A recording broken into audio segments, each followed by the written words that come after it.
Sanjay Bhokare group of इन्स्टिट्यूटमधील विविध अभ्यासक्रमामुळे हजारो विद्यार्थी ज्ञान घेऊन बाहेर पडतात। मोठ्या कंपन्यात विद्यार्थ्यांना नोकरीची संधी मिळते।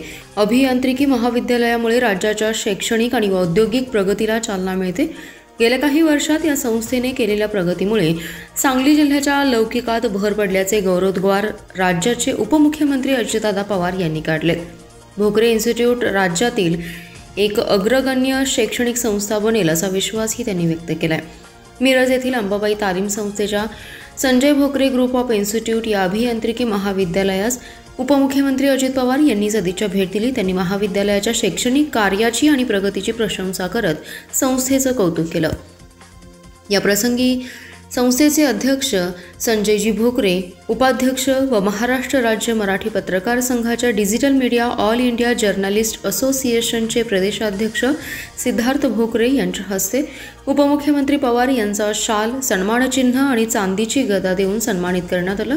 यावेळी आमदार इद्रिस नाईकवाडी, राष्ट्रवादीचे ग्रामीण जिल्हाध्यक्ष निशिकांत भोसले पाटील, शहर जिल्हाध्यक्ष पद्माकर जगदाळे, उद्योजक बाबासाहेब गुंजाटे, इंद्रजित घाटे उपस्थित होते। उपमुख्यमंत्री पवार यांनी संजय भोकरे ग्रुप ऑफ इन्स्टिट्यूटमधील पायाभूत सुविधा, अत्याधुनिक प्रयोगशाळा आणि विद्यार्थ्यांसाठी उपलब्ध असलेल्या संधी पाहून समाधान व्यक्त केलं। त्यांनी भोकरे इन्स्टिट्यूट राज्यातील एक अग्रगण्य शैक्षणिक संस्था बनेल असा विश्वासही व्यक्त केलाय। महाविद्यालयातील विद्यार्थ्यांना मिळणाऱ्या चांगल्या नोकरीच्या संधीबद्दल त्यांनी समाधान व्यक्त केलंय।